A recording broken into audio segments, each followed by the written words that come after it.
3 मई के बाद पंजाब और कर्नाटक ने लॉकडाउन बढ़ाने का ऐलान कर दिया है, लेकिन देश भर में इसकी क्या रूपरेखा होगी, इस पर सस्पेंस बाकी है। हालांकि गृह मंत्रालय ने साफ कर दिया है कि 3 मई के बाद नई गाइडलाइंस जारी की जाएंगी, जिससे अनुमान लगाना मुश्किल नहीं है कि लॉकडाउन पूरी तरह तो खत्म नहीं होगा। गृह मंत्रालय के आदेश से जो दुकानें एसेंशियल आइटम्स यानी कि आवश्यक वस्तुएं बेच रही थी, सिर्फ उनको खोलने की अनुमति थी। समय समय पर आवश्यकता अनुसार गृह मंत्रालय ने कुछ और प्रकार की दुकानों को खोलने की अनुमति दी है। इस लॉकडाउन के बीच कैसे कामकाज शुरू किया जाए, ये बड़ा सवाल है। 14 अप्रैल से सरकार ने इकोनॉमी के स्टार्ट इंजन को चलाने के लिए कुछ गतिविधियों को कोरोना फ्री इलाके में शुरू करने की मंजूरी दे दी थी। अब 4 मई को जब छूट का दायरा और बढ़ाया जाएगा, तब सरकार गुरुग्राम मॉडल को अपनाकर इकोनॉमी को दोबारा पटरी पर लाने की बेहतर शुरुआत कर सकती है। दरअसल आर्थिक हालात बगैर 100% कामकाज शुरू किए नहीं सुधर सकते हैं।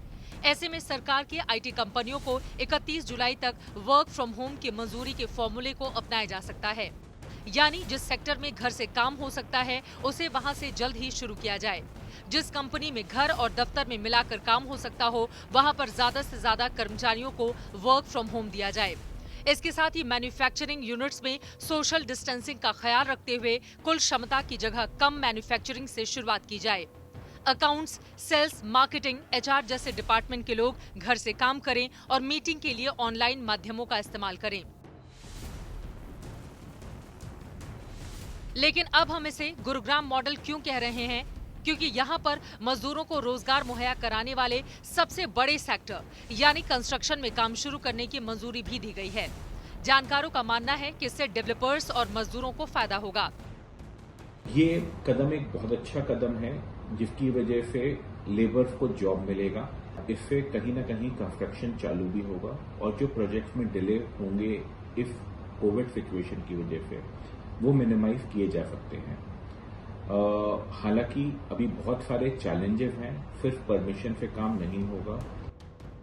अब केवल कंस्ट्रक्शन के आधार पर ही कैसे लोगों को रोजगार मिलेगा, तो इसको बयां करने के लिए गुरुग्राम के पूरे इलाके यानी सोहना, भिवाड़ी और धारूहेड़ा में बनाए जा रहे प्रोजेक्ट्स की संख्या है। इन सभी शहरों में 32,890 यूनिट्स का कंस्ट्रक्शन लॉकडाउन में थम गया है।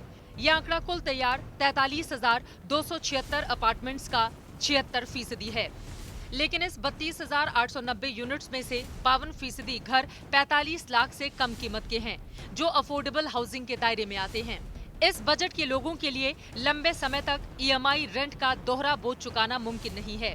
पहले ही लॉकडाउन से घरों की डिलीवरी में 3 महीने से 1 साल की देरी होना तय है।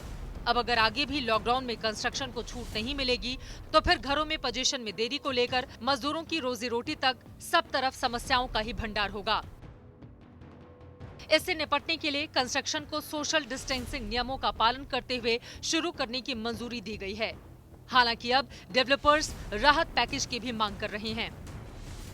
ऐसे कदम कुछ लेने पड़ेंगे जो आउट ऑफ द बॉक्स जाकर समझने पड़े, जिसमें सबसे पहले एक ऐसा फंड जो अफोर्डेबल हाउसिंग फंड हो, वो देना चाहिए, जो लगभग 1,50,000 करोड़ रुपए का हो। जो पॉसिबल प्रिकॉशंस थे वो लिए हैं और जो नेसेसरी अप्रूवल्स लेने थे वो लिए हैं। करीब 250 से 300 लेबर मोबिलाइज कर चुके हैं हम साइट पे। करीब 200 लेबर तो साइट पर ऑलरेडी रहती है हमारे। 50 से 60 लेबर ऐसी है जो रोज आती है और जाती है, वो साइट के बिल्कुल पास रहते हैं। लेकिन इसके साथ ही बिक्री भी कंस्ट्रक्शन की रफ्तार को तय करेगी। जिस तरह से PHDCCI ने बाजार खुले बगैर मैन्युफैक्चरिंग शुरू करने पर असहमति जताई है, ठीक वैसे ही अगर बिक्री नहीं होती है तो फिर कंस्ट्रक्शन जारी रखना आसान नहीं होगा।